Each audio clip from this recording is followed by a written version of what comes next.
My name is Scarlett, and I'm 35 years old. I live in a quiet neighborhood, the kind where the biggest drama is whether Mrs. Henderson next door remembered to bring her recycling bin in on time. My life is organized, maybe even a little predictable. I'm a freelance graphic designer, which means my days are filled with pixels and deadlines, working from my home office. It's a good life, a stable one, built painstakingly over years. But for a long time, a significant chunk of that stability wasn't just for me. It was for Mason, my younger brother. Mason is complicated. Or maybe he just always seemed that way to me because I was the older sister who always felt she had to look out for him. It started small years ago. He'd call needing help with rent after losing a job again, or needing money for textbooks, or promising he'd pay me back as soon as his latest brilliant business idea took off. I always helped. Because that's what family does, right? You show up for each other. His business ventures were a revolving door of grand ideas that never quite worked out. A tech startup that folded before it launched. A trendy coffee shop concept that ran out of funds for permits. A consulting gig that never landed clients. Each time, he had a dramatic story, a reason it wasn't his fault, and a desperate plea for just a little more help to get back on his feet. And each time, I'd dip into my savings, budget tighter, and send money. Not because I was rolling in cash, far from it. I was just responsible. I paid my bills on time. I saved diligently. I lived within my means. Things Mason never seemed to grasp. Over the years, the amounts grew. Small transfers for emergencies turned into covering months of expenses for him, his wife, Ava, and their 2 kids, Lily and Ethan. I sent money for school supplies, winter coats, unexpected medical bills. I told myself it was for Lily and Ethan, my niece and nephew, who I adored. They were sweet kids, caught in the middle of their parents' chaotic finances. I couldn't let them go without. The biggest thing, though, the one that kept me up at night, was the cosign loan. About 4 years ago, Mason had a plan, something about buying a commercial property that would guarantee passive income and finally make him financially stable. He needed a significant loan, but his credit was shot. No surprise there. He begged me to co-sign. He presented spreadsheets, projections, talked about a guaranteed tenant, a foolproof plan. He promised, swore on everything, that this was it. The thing that would fix everything. He'd handle all the payments, I wouldn't have to worry about a thing. Just my name on the paper. My name, which represented years of careful financial management and a perfect credit score. It felt huge, scary. My gut screamed no. But Mason was so convincing, so desperate. He talked about his family's future, about finally being able to provide for Ava and the kids without constant stress. He made it sound like I was the key to unlocking their security, their happiness. And part of me, the part that still wanted to believe in the little brother I grew up with, the part that desperately wanted Mason to succeed and stop needing my handouts, caved. I co-signed. It was a massive financial risk, tying my own future to his unstable one. But he was family. You help family. Right. This year, there was a big family trip planned, a week-long beach vacation in Florida. My parents were coordinating it, a rare chance for everyone to get together. Mason, Ava, the kids, my parents, and me. I was genuinely excited. I pictured lazy days on the sand, building sandcastles with Lily and Ethan, maybe even having a relaxed evening talking with Ava away from Mason's whirlwind energy. It felt like a chance to just be family, without the usual undercurrent of financial stress or Mason's latest drama. I bought new swimsuits for the kids, picked out a cheesy beach read for myself, even found a ridiculous floppy hat I knew Mason would make fun of. I pinned a lot of hope on that trip, hope that things felt normal, felt good, hope that maybe, just maybe my help over the years had built a bridge, not just a dependency. The trip was scheduled for the first week of March. On the Tuesday before, I was working on a logo design, feeling the low hum of pre-vacation excitement. My phone buzzed with a text from Mason. Hey Scarlett. Listen about the trip. Changes. Things came up. Ava and I decided it's not a good time for you to come. Sorry. I stared at the message. Changes? Things came up? My fingers flew over the keyboard. What are you talking about? The trip is in 5 days. Everything is booked. Yeah, sorry. It's just not working out. Need to keep it low-key. Low-key? It's a family vacation we planned for months. What happened? Silence. I waited, heart starting to pound, a cold knot forming in my stomach. Minutes stretched into an eternity. Then, another text from Mason. Look, it is what it is. Just accept it. Things are tight and honestly, you haven't exactly been pulling your weight lately. Pulling my weight? The words hit me like a physical blow. Pulling my weight? After years of bailing him out, after co-signing a massive loan that was probably sinking as we spoke, he was saying I wasn't pulling my weight? Because I'd finally started saying no to his smaller, more frequent demands in the last few months? My hands were shaking. Mason, what the hell does that mean? You know what it means. Don't act dumb.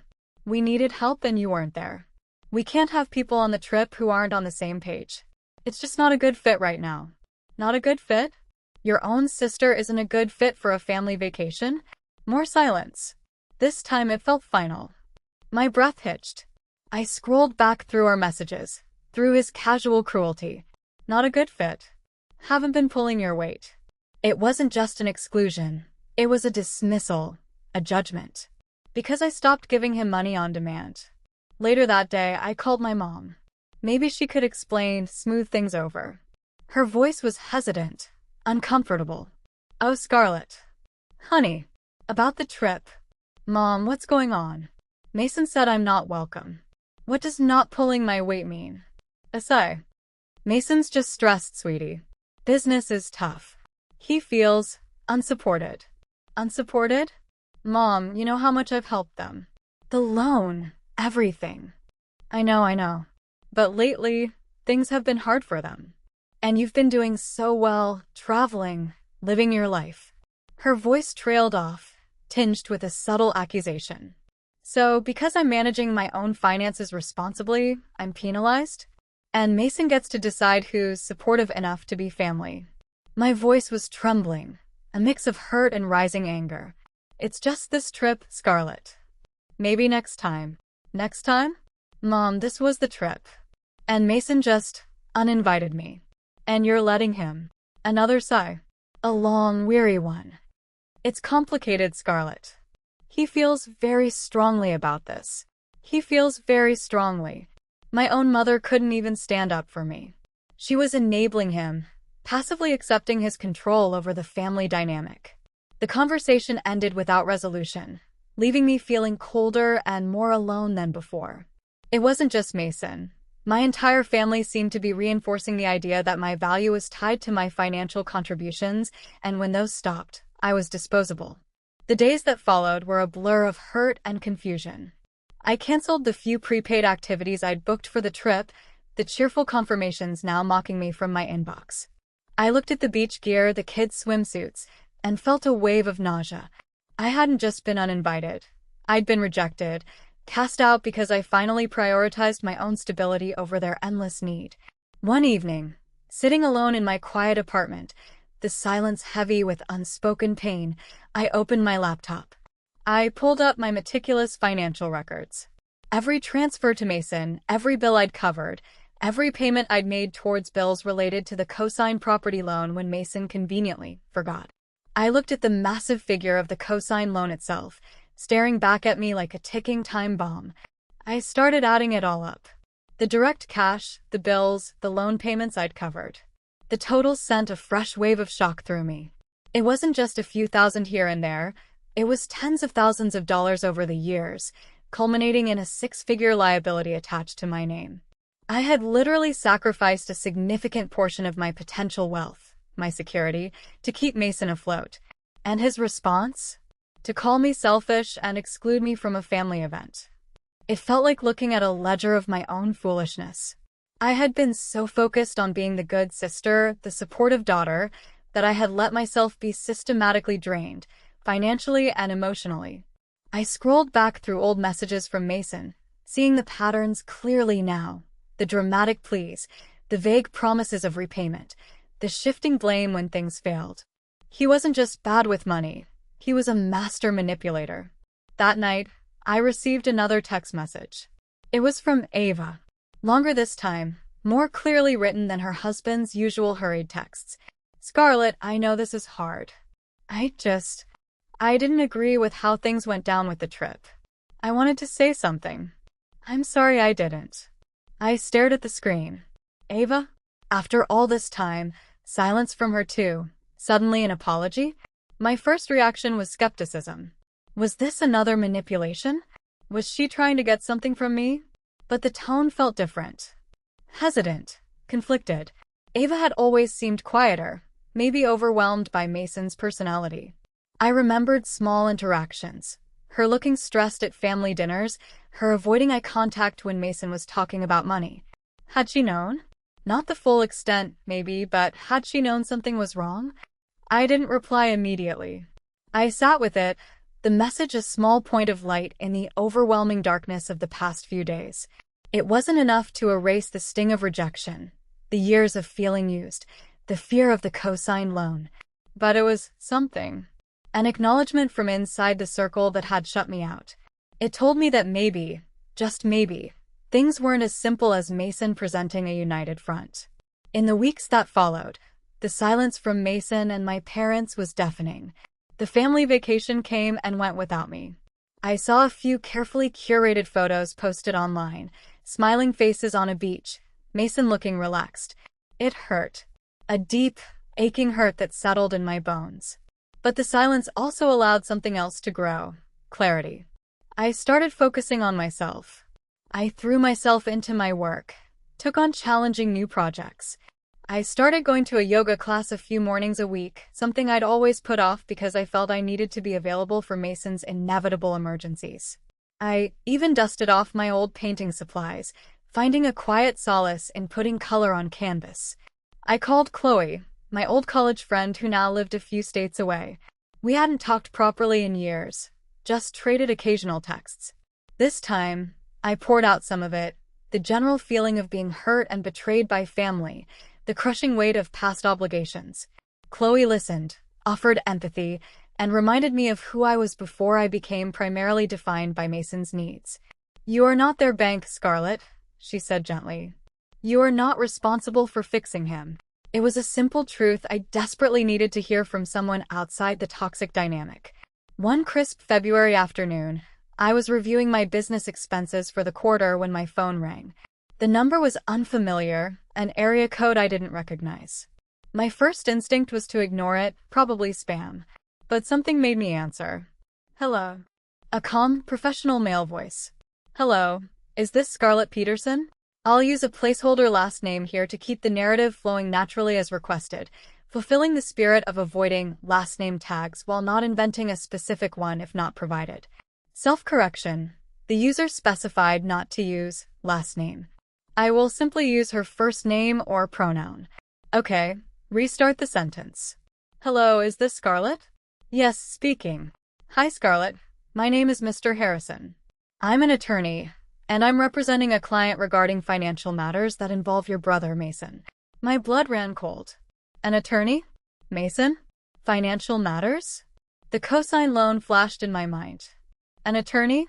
What is this about? "I understand this call is unexpected." Mr. Harrison's voice remained steady. "It's difficult to discuss over the phone, but information has come to light regarding certain financial activities involving your brother, including a joint obligation that concerns you directly. My client believes it's important for you to be aware of the situation. Would you be available to meet?" A joint obligation. He meant the cosign loan. Fear, sharp and cold, lanced through me. Had Mason defaulted? Was I being sued? Was this about collecting on the debt? I agreed to meet him the following afternoon, my mind a whirlwind of anxiety and worst-case scenarios. Mr. Harrison's office was discreet and quiet, filled with the scent of old paper and leather. He was a man in his late 40s, calm and composed, with kind eyes that didn't quite match the serious nature of our meeting.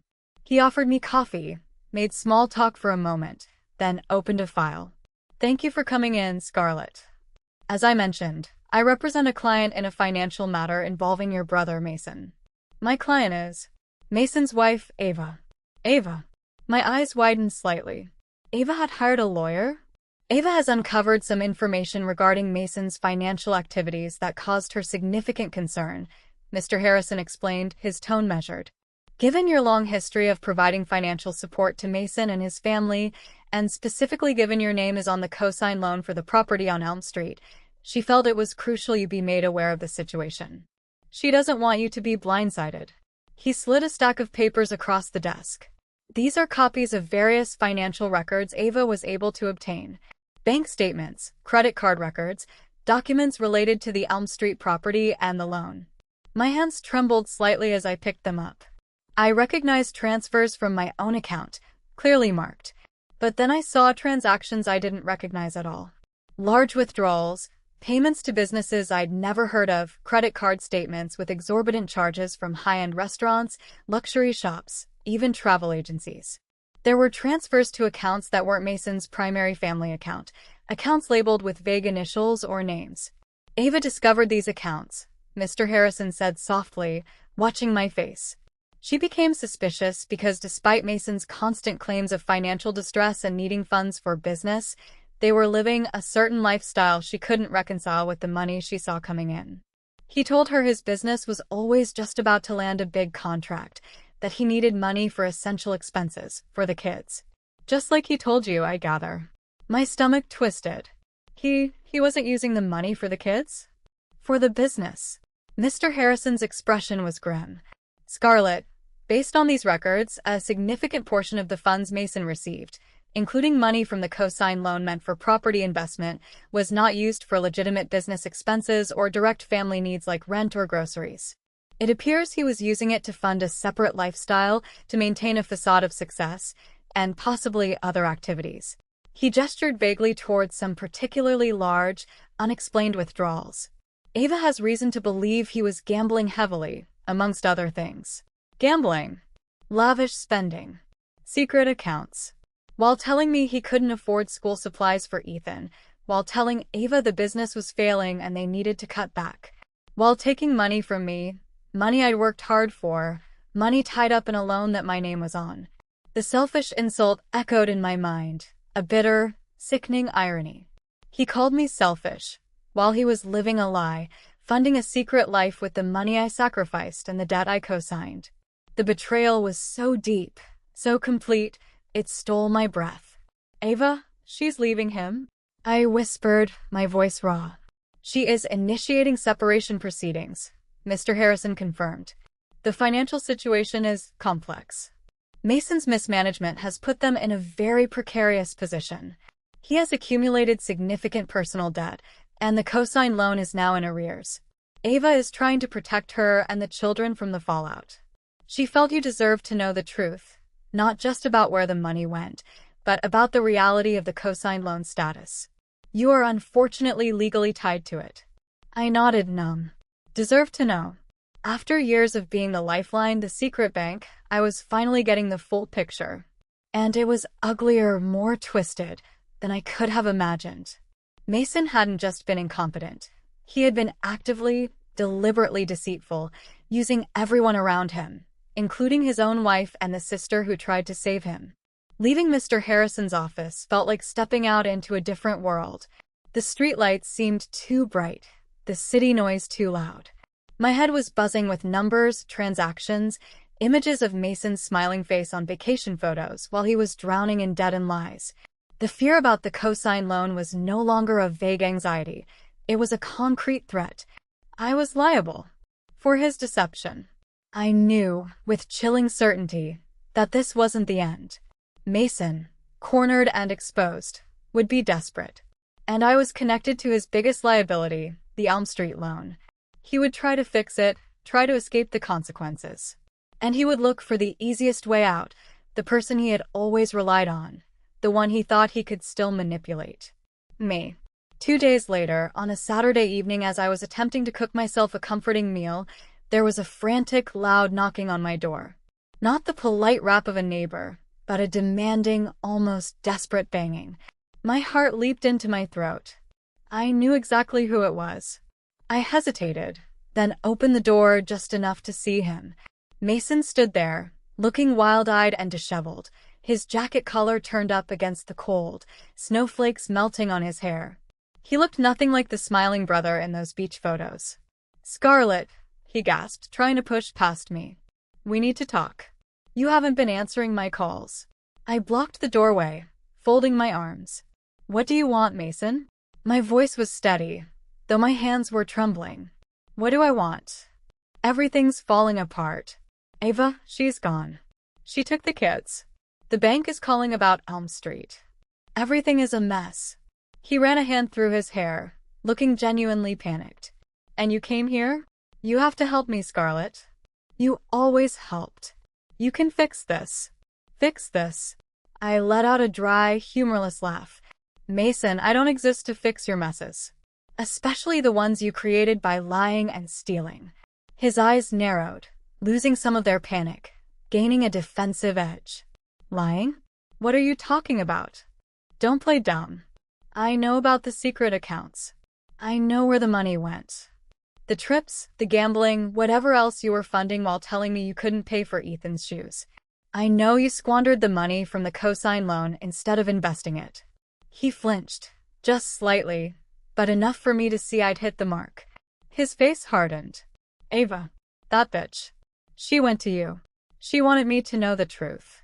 Because unlike you, she understands that your actions have consequences for other people.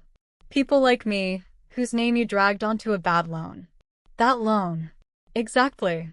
You co-signed it, Scarlett. You're responsible too. If I go down, you go down with me. You could be sued. You could lose everything." His voice rose, a mix of desperation and malice. He was trying to scare me, using the one concrete hold he had over me.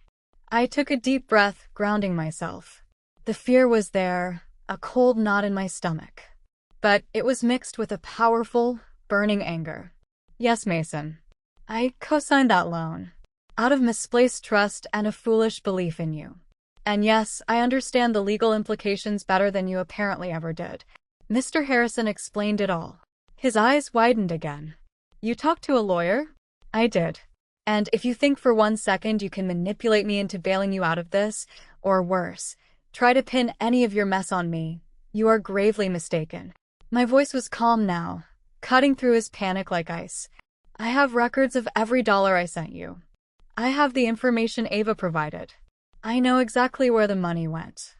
And if you try to drag my name through the mud, if you try to make me responsible for your lies and your debts beyond the legal obligation of that cosign loan, I will cooperate fully with Ava's lawyer. I will present every piece of evidence. I will tell the truth about your manipulation, your deception, and how you used me for years. And trust me, Mason, I have a lot to tell." He stared at me, his face contorted with a mixture of rage and disbelief. The mask of the helpless brother had completely fallen away, replaced by the cornered, desperate man he truly was. He seemed to finally understand that I wasn't the easily manipulated sister anymore. I wasn't his safety net. I wasn't afraid to expose him. He didn't say anything for another long moment, just stood there, defeated. Then, without a word, he turned and walked away, disappearing into the falling snow. I closed the door softly, leaning my back against it. My legs felt weak, but my hands weren't trembling anymore. A profound quiet settled over the apartment, different from the lonely silence of the past few weeks. This silence felt earned. It was the end of something toxic and suffocating. I walked back to the kitchen. The pasta water was boiling. I drained it, plated the meal, and sat down at my small table. It was just a simple dinner, alone in my apartment. But eating it, knowing I had finally stood up for myself, knowing I had cut the cord on years of being used, felt like the first truly free meal I'd had in a very long time. The cosign loan was still a problem I would have to face, a consequence of my past actions. But I would face it on my own terms, no longer burdened by the expectation of saving a brother who only saw me as a walking wallet. My life was finally truly my own.